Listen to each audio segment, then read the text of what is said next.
Halo semuanya, selamat datang di sesi bedah materi kita hari ini. Bayangkan tubuh kita ini seperti sebuah pabrik biologis luar biasa yang beroperasi 24 jam penuh tanpa henti.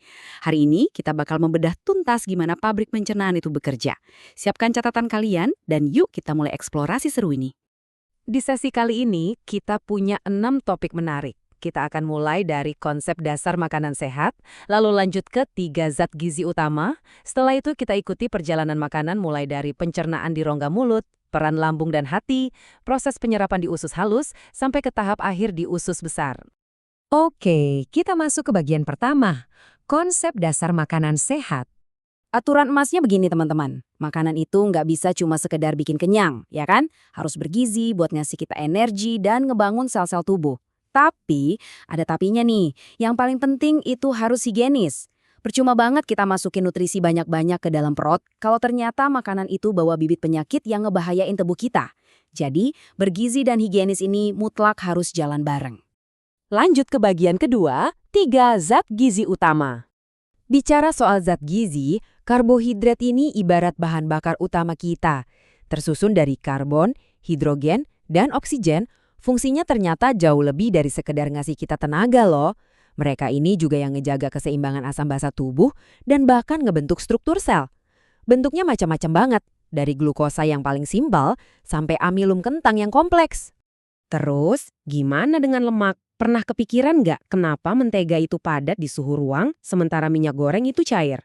Nah, jawabannya ada di tingkat molekuler, yaitu ikatan rangkap. Asam lemak jenuh itu nggak punya ikatan rangkap, makanya wujudnya padat. Dan asyiknya, tubuh kita bisa memproduksinya sendiri. Beda cerita sama asam lemak tidak jenuh. Dia punya ikatan rangkap, wujudnya cair, dan sifatnya esensial. Artinya apa? Tubuh nggak bisa bikin. Jadi, kita wajib banget dapatin ini dari makanan luar.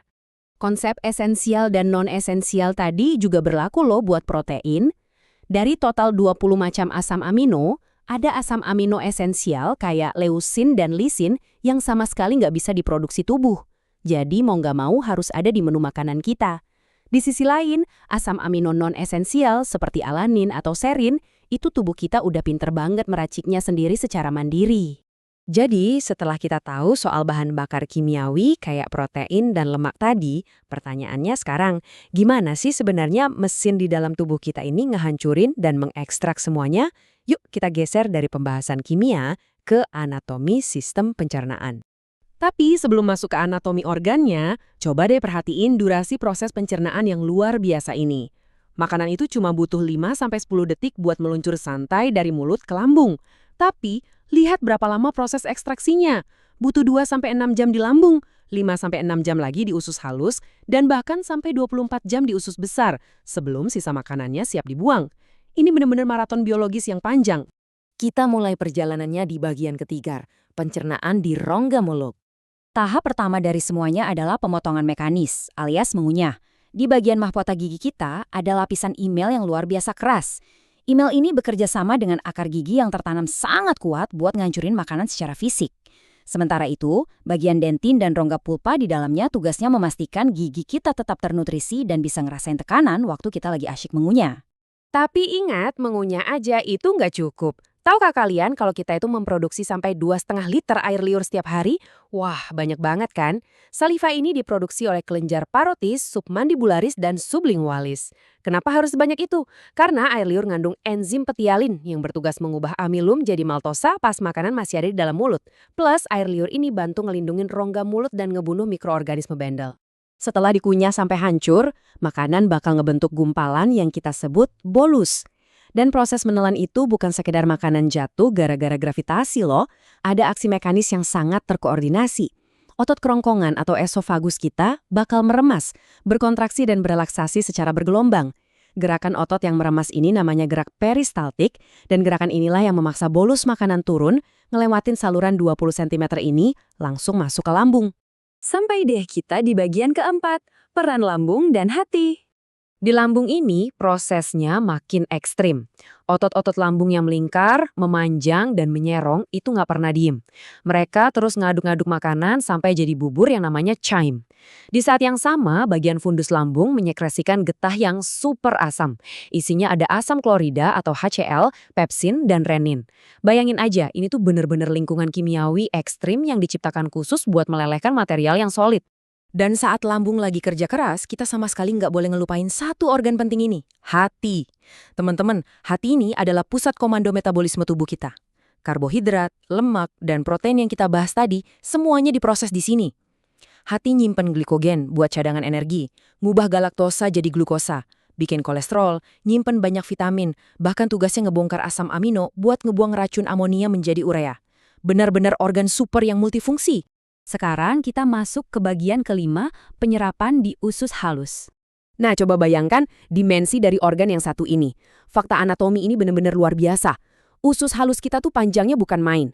Bagian duodenum atau usus 12 jari mungkin cuma 25 cm.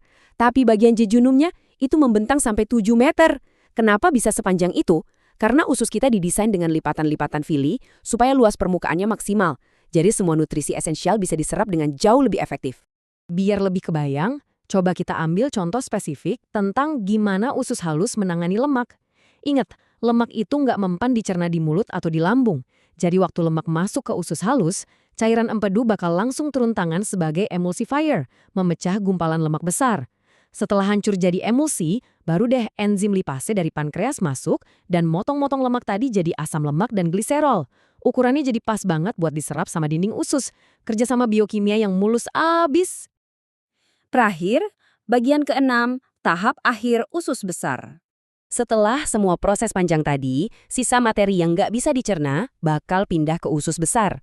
Perjalanannya ngelewatin rute kolon naik, terus nyeberang di kolon datar, dan merosot lewat kolon turun menuju rektum.